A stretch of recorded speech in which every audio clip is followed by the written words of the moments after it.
What's good, YouTube? It's your boy, Blue Blood Sports TV, back at y'all with another one. So, um, Dillian Whyte is now calling out Tyson Fury, Deontay Wilder. He feels like since I'm not going to get Anthony Joshua, I want the top fighters in the division. I no longer want to wait. He says he wants either Deontay Wilder or Tyson Fury, whomever. It doesn't make a difference in whatever order. He says that Deontay Wilder has power, but he has no ring IQ, no technique. He says Tyson Fury has good boxing ability, but he gets put down in every fight, and it's abundantly obvious, and he feels he could guarantee, he knows without a shadow of a doubt, that he'll knock out Tyson Fury. So he's saying that he wants either the two. He don't feel like he could get Anthony Joshua. It's just not going to happen. I kind of disagree. I feel like it's a ploy at this point. I feel like he knows that April 13th, Wembley Stadium, 2019, this year, he going to get that Anthony Joshua fight, the rematch part 2. Because unless Anthony Joshua and Deontay Wilder could come to some agreement, and it seems like Tyson Fury could be backing out of the situation of the fight. It seems like Tyson Fury is having second thoughts in this whole entire situation. So it's possible that we could see Anthony Joshua, versus Deontay Wilder if Tyson Fury decides that he wants to back out of this whole entire situation. And he's rethinking it, and his team is saying that they feel underappreciated.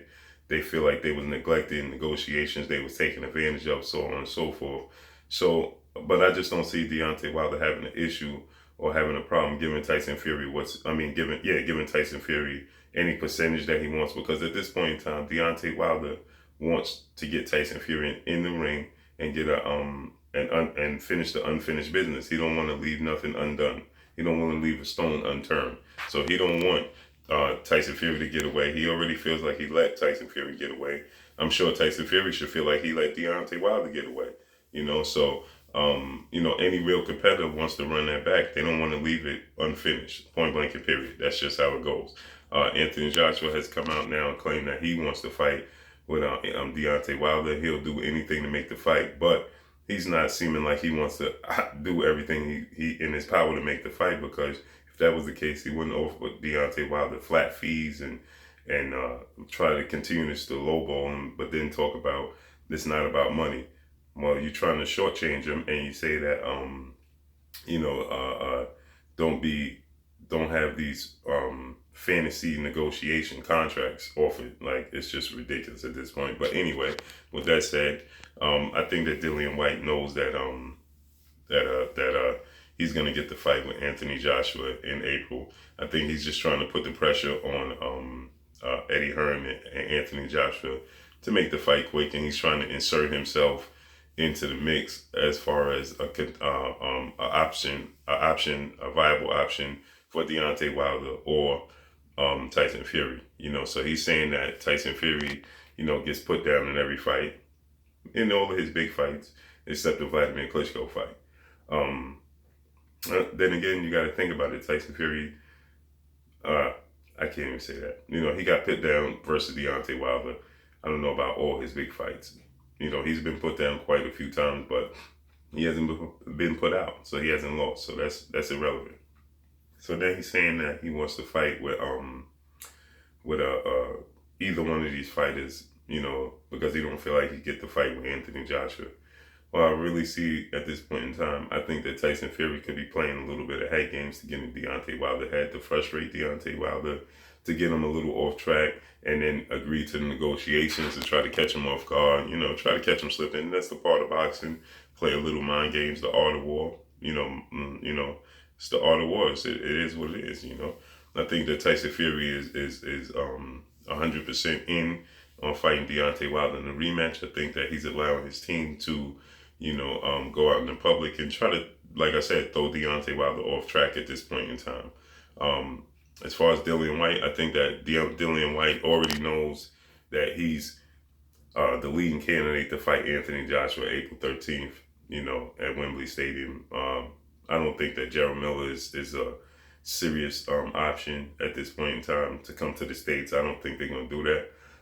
Especially seeing as though Eddie Hearn, if he can't get Anthony Joshua at Wembley Stadium, he's going to be looking to put Kell Brook Amir Khan at Wembley Stadium, you know, because he has to fill that slot. He's already booked that date, and it's looking like Amir Khan is going to go the route of Terrence Crawford. So if Amir Khan goes the route of Terrence Crawford, then where does that leave Eddie Hearn with that date in Wembley Stadium? It's going to leave him to force it. It's going to force him to have to put Anthony Joshua in that on that slot because he already booked that date. See, this is the problem when you do business and you're not sure. That's not good business. It's just not good business because you playing ahead. You thought you was gonna have, you know, all of the plans are backfiring, and these are the things that we try to, you know, I try to say, you know, in to Anthony Joshua to get Anthony Joshua to understand is that, you know, he's following the, you know, he's following the chariot, but you know the chariot is GPS is headed the wrong way, you know, and I get it that Eddie Hearn believed in him from the beginning. And he don't want to, you know, he's being loyal, but you got to see these things, man. It's a bad business move, you know, because now the situation backfired on him. If Kell Brook takes this is why Eddie Hearn is trying to force Amir Khan to face Kell Brook, and then it loosens up, you know, it gives him room to make different decisions with Anthony Joshua. But if Kell Brook and Amir Khan don't fight, there's nobody he could put in that slot to fill that date after he already booked it, and that's not bad business to back out. If let's say Anthony Joshua fights Gerald Miller in the States and Kell Brook fights Terrence Crawford in the States, where does that leave your situation with Wembley after you already booked the date?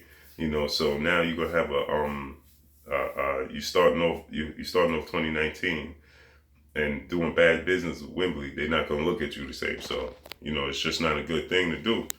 So, you know, I still think we're gonna get Anthony Joshua, Dillian Whyte rematch April 13th, Wembley Stadium, because Amir Khan is going to go the route of fighting Terrence Crawford, and that fight can be announced as soon as tomorrow. So I agree, you know, with Dillian Whyte that Tyson Fury has been put down. You know, Deontay Wilder does need to tighten up on his technique in the ring.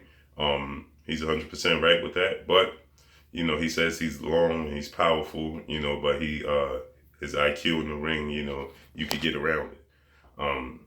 And he said Tyson Fury gets hurt and put down in every fight, every big fight he has. So I disagree with that because Vladimir Klitschko didn't hurt him, didn't put him down. So, you know, but interesting to see. But things is going to unfold very quickly because April 13th is coming around really fast.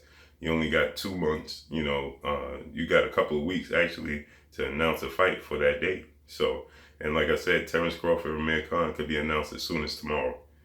And so that's going to force Anthony Joshua to have to make a decision because Deontay Wilder doesn't have Wembley Stadium booked. So if Tyson Fury is to back out of the fight, he could fight in mandatory and dominate Brazil. He could fight Gerald Big Baby Miller.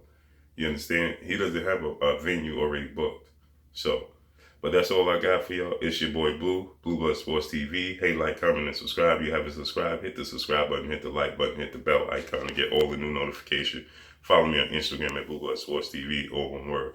Y'all already know what it is. Shout out to the entire LDBC. Shouts out to New Media. Shouts out to Black Media Row. Make sure you like and share these videos. That's all I got for y'all. Peace.